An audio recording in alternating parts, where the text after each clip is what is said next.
Ang halaga nito ay mahigit sa $100 milyong upang gawin at sa kanyang panahon ito ay ang ikatlong pinakamalaking mall sa mundo. Ang tubig ay medyo kadiri para itong nag-iiwan ng talagang masamang amoy. Gagawin nating handa ang lugar na ito para sa Pasko. Siguro ito ay naiwan mula sa Comic Con.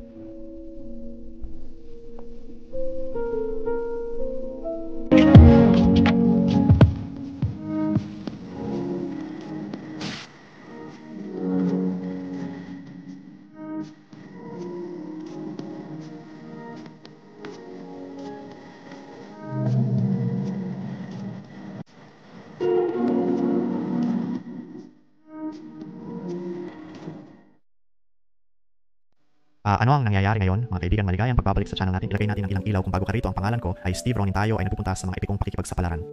Bawat linggo kung hindi ka pa nakaka-subscribe, pindutin ang pindutan ng notification bell at maging excited para sa premiere na ito dahil tayo ay tatalakayin ang malaking abandoned mall na ito. Narito ang buod sa lugar na ito. Ang mall na ito ay kilala bilang Century 3 Mall. Ito ay itinayo noong dekada 70 at binuksan noong dekada 8.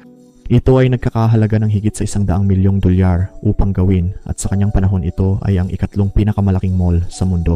Ang mall ay nagsara noong Setyembre 3, 2017 nang isang kaanib ng Moonbeam ay nag-file para sa Chapter 11 Bankruptcy Protection upang maiwasan ang isang paparating na sheriff's sale dahil sa isang legal na alitan kay Sears. Nakakalungkot na walang mga plano sa hinaharap na may pagtaas ng COVID at ang mga benepisyo ng online shopping na nag-overtake. Ito ay ngayon ay isang nostalgic na alaala. Para sa mga lokal habang ito'y patuloy na nagluluma sa mga darating na taon. Sige, tama na ang usapan. Magbibigay ako ng higit pang mga katotohanan at impormasyon. Habang tinitingnan natin ang lugar, hindi ako makapaghintay na idokumento ito at kumuha ng ilang kahindik-hindik na mga larawan para sa inyo. Kaya sana magustuhan ninyo ang video na ito. Ngunit bago magsimula ang adventure, huwag kalimutan na pindutin ang thumbs up button. Ipaabot natin ang video na ito sa higit sa 10,000 thumbs up at magkomento rin sa ibaba sa live chat room. Sa ngayon kung saan kayo galing, gusto kong makita ang lahat ng inyong mga komento. Kasama ko rin dito ang aking mga kaibigan. Si Angelo, Big Banks at Broken Down Buffalo at Hazy. Kaya oo, medyo malaki ang grupo ngayon. Pero tulad ng aking sinabi, malaki talaga ang mall na ito at naliligaw na ako. Hindi ko nga alam kung nasaan sila.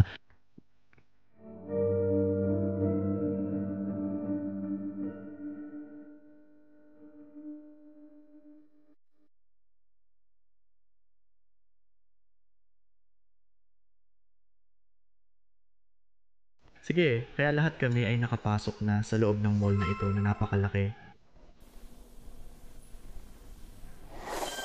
Grabe, mahal ko talaga ang mga abandonadong mall. Parang nasa isang zombie apocalypse movie lang ako ngayon. Naglalakad dito na parang nagtapos na ang mundo. Ano sa tingin mo ito'y malaki, di ba? Tama, ito'y sobrang laki. Medyo kahina-hinala nga eh. Oo, sobrang tahimik. Parang at ayaw kong magsalita ng marami dahil mag-e-echo ito sa buong lugar. Alam mo, Oh, at yung kotse sa labas.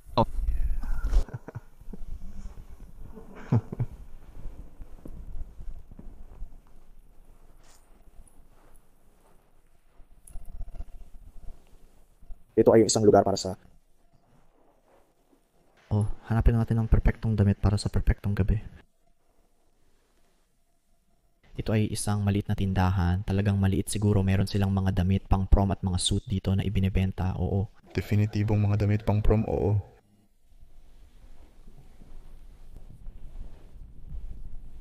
Wala talagang masyadong makikita dito sa taas. Siguro magsisimula na tayong bumaba sa hagdan.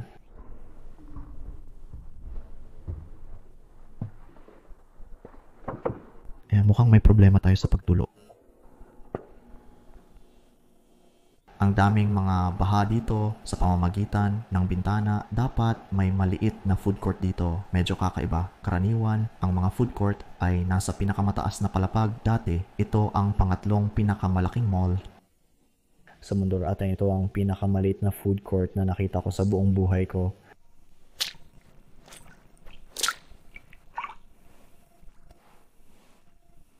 Mayroon tayong section ng Chinese food kaya nakuha ko ang mga menu.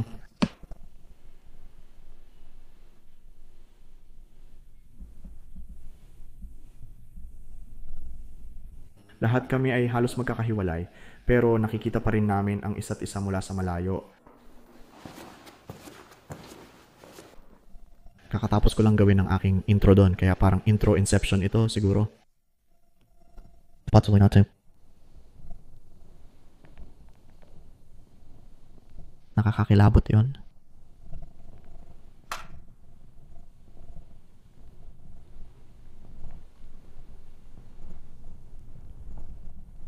Ito ang tindahan ng alahas.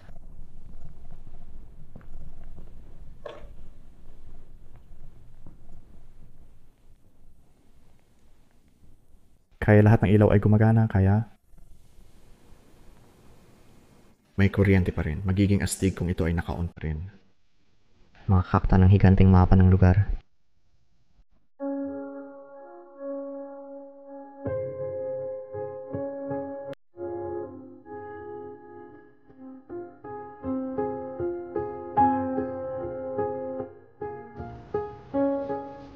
Pare, maganda rin dito sa loob. Sa tingin ko, gumagana ang unit ng aircon. Kaya hindi talaga mainit sa loob. Well, kakadating lang namin sa party. Medyo malabo na kami. Medyo huli na nang dumating. Natutuwa ako na nakita mo ang daan papasok. Sa aking mga susi. Nakita mo ba yun? Dati akong naglalaro ng baseball, kaya magaling ako sa paghuli. Kamusta ka na pare? Ako okay lang. Ito ba ang unang beses mo dito? Ito ang aking pangalawang beses. Pangalawang beses. Pare, ito ay sobrang wild. Ito marahil ang pinakamagandang abandoned mall na aking mga mall sa Amerika. Tama. Sa Amerika, West Side Nights ay malalaki. At kakatapos lang namin tignan ng food court sa kaliwa. Oh, Dick's, JCPenney, Macy's.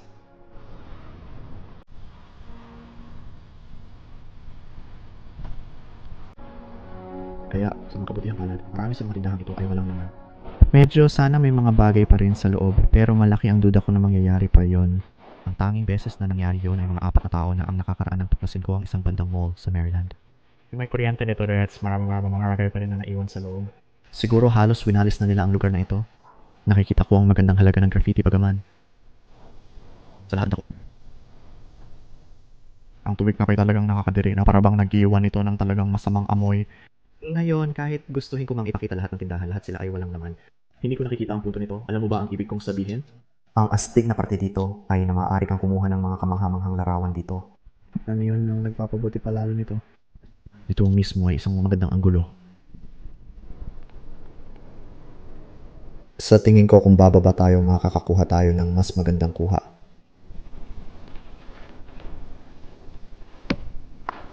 Mukhang hindi tayo bababa sa daan na yon.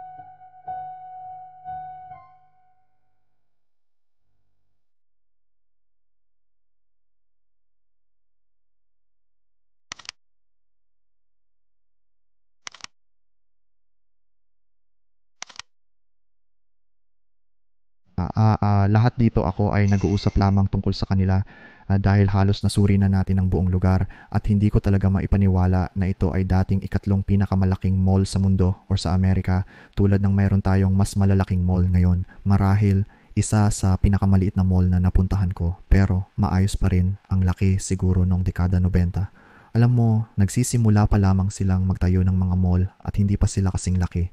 Ngayon, iniisip namin na maaaring mayroon pang ibang seksyon tama dahil hindi namin nakita ang Dick's at ilan sa kanila ay hinaharangan. Ang tindahan ng Dick's ay nandoon sa pinakamababa at nakakita ako ng ilang food court. Oh, nasa food court ako, ikaw ba? Oh, maliit din ito, malapit na ako. Nasa ikalawang palapag ito. Okay lang kami. Ito ay Buffalo, Niagara. Yo, ipaglaban. Bakit oras na para bisitahin ang Buffalo? Kailangan mong bisitahin ang Buffalo. Ayaw kong makita kayo mga guys. Malamang na alisin ko ito mula sa iyo. Sinusubukan kong magdala ng turismo sa pamamagitan ng aking mga video. Ito, malamang na nagsara ang lugar na ito dahil sa coronavirus disease para maging tapat.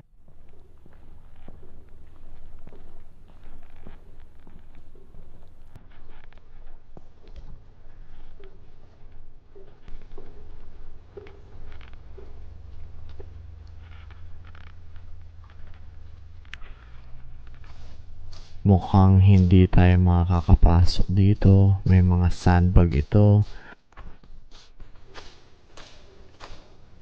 Malamang para pigilan ang pagbaha ng tubig dito. Tiyak na isinara ang bawat gilid din. Ang malalaking tindahan tulad ng JCPenney at Macy's. Pumapang ito ay dating post office.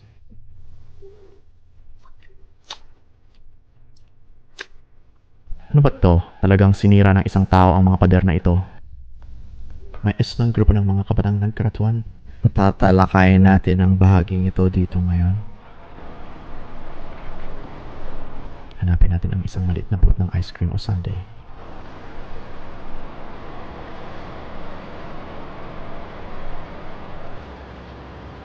Ito ba ay Victoria's Secret? Ito ay pink. Ito pala ay pink. Mali ko. Victoria's Secret. Kaya pareho sila.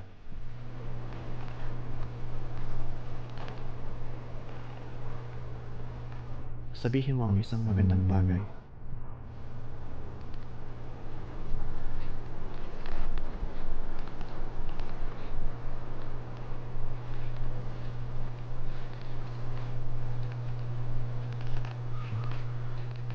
Parang ang pink lang ang cool na tindahan na makikita. Ibig kong sabihin maganda ang kanilang interior design.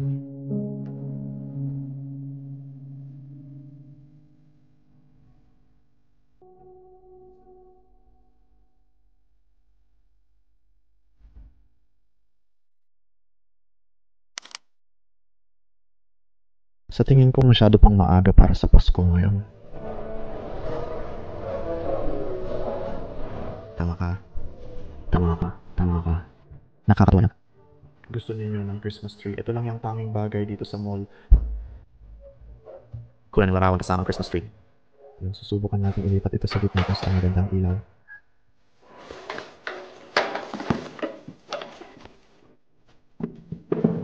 Sige, mag-shopping tayo. Kakabili lang natin ng Christmas tree na ito.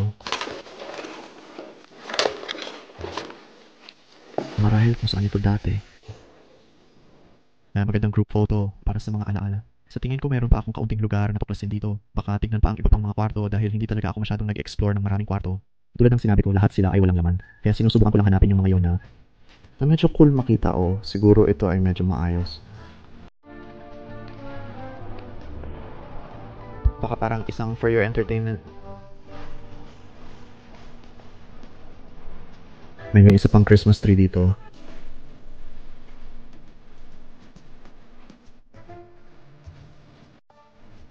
Kaya inihahanda namin ang upuan ni Santa at mga dekorasyon ng Pasko ng maaga ngayon. Gagawin namin itong handa para sa Pasko.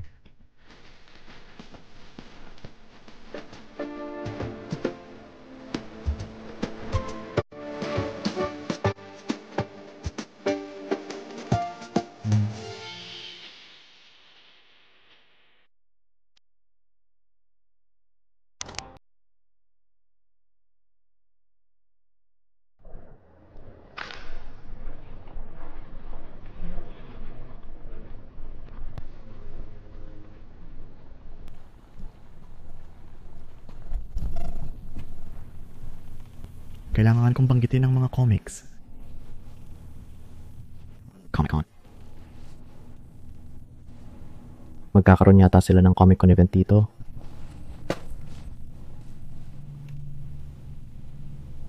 Ito ay dapat na parang isang Newberry comic store.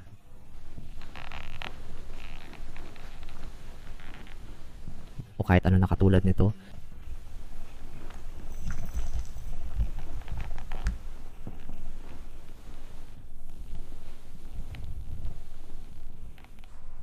Alam mo lahat ng Marvel posters dito. Mas gusto ko ang Marvel kaysa sa DC.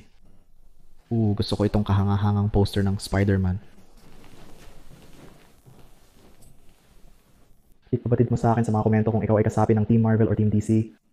Wow, kaya tama sa tabi ng tindahan na ating nasuri, mayroong mas malaking isa na puno ng DC Marvel.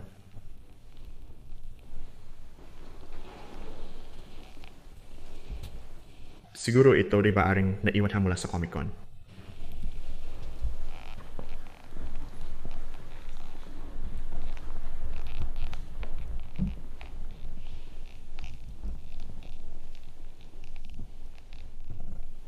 Sige, kaya narinig ko na walang laman ng lugar na ito pero nakahanap kami ng ilang bagay.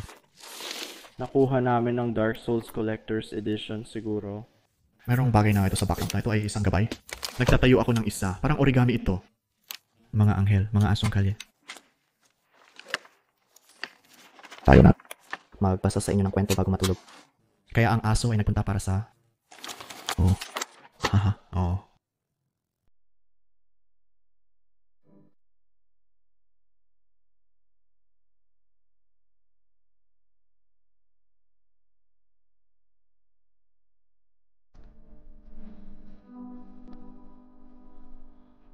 Medyo cool dito sa baba. Parang nagbibigay ito ng Resident Evil na vibe. Lalo na yung tarpaulin dun sa kabilang dako.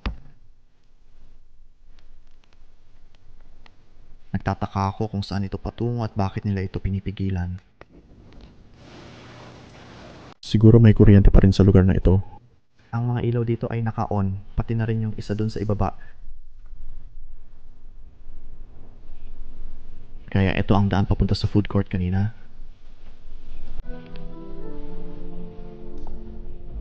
O ano, ito ay konektado sa isang hotel.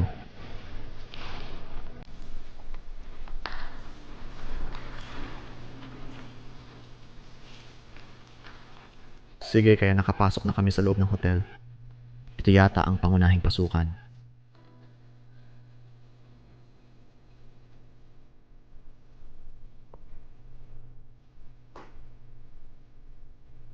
Siguro,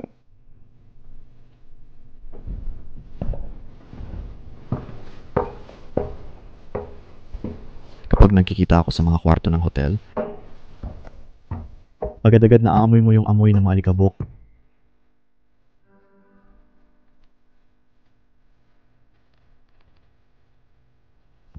Laging panitugangin yung mga ilaw na kusang nagbubukas. Siguro mga sensor ng ilaw ang mga ito.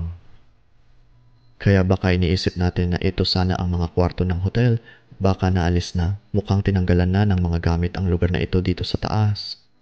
Sa dito nakalagay ang kama, yun ang banyo doon, yun ang parisukat. Kaya may tissue dito. Sa totoo lang, naghanap kami sa paligid at hindi kami nakakita ng kahit isang kwarto ng hotel o anumang maaaring magturo sa amin sa isang kwarto ng hotel. Kakarating lang namin sa isa sa mga likurang kwarto ng hotel. Ang mga power salon, maraming ilaw ng headlamp.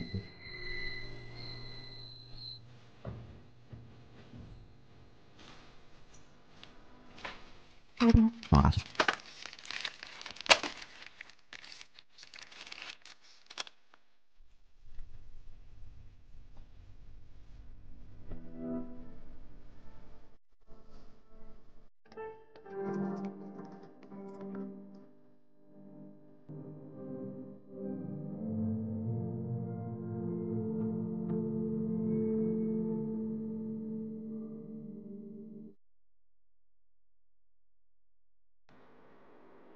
Kaya halos ngayon ay nagpapahinga lang ako at nakakuha ng ilang clips sa TikTok para sa aking TikTok. Kaya kung hindi mo alam tungkol dito, sundan mo ang link sa ibaba sa paglalarawan, sundan mo ako sa TikTok, gagawa na rin ako ng maikling mga video ngayon. Sige mga kaibigan, kaya tatapusin ko na ang video dito. Maraming salamat sa pag-abot mo hanggang sa dulo. Kung nagustuhan mo ang nilalaman, huwag kalimutang mag-subscribe at pindutin ang pindutan ng abiso. Kampana, itaas din natin ang video na ito ng higit sa 10,000 like or siguraduhin ding tingnan ng iba pang mga guys. Ang kanilang mga link ay makikita sa ibaba sa description. Ang lugar na ito ay talagang astig. Nakakuha ako ng maraming astig na mga larawan kaya gusto mo bang tingnan ng mga yon? Pumunta ka sa aking Instagram account at oo, sa tingin ko ay masaya ko. Madalas na oras. Alam mo, mahal ko ang paglalakbay at mahal ko ang pagkuha ng ilang talagang astig na mga kuha. At ang lugar na ito ay talagang para sa mga kuha. Kaya at ang kasaysayan nito, masyado ay talagang kahanga-hanga natuklasin ang lugar na ito at sobrang nakakalungkot na makita na parang lahat ng ito ay nagkakaroon ng pagkakasira. Sana isang araw maibalik ang lugar na ito sa dating kaluwalhatian nito o sana ay ma-renovate ito. Pero hanggang sa susunod na pagkakataon mga kaibigan, mabuhay sa buhay na may kalayaan, maglibot at makikita ko kayong lahat sa susunod na adventure. Kapayapaan.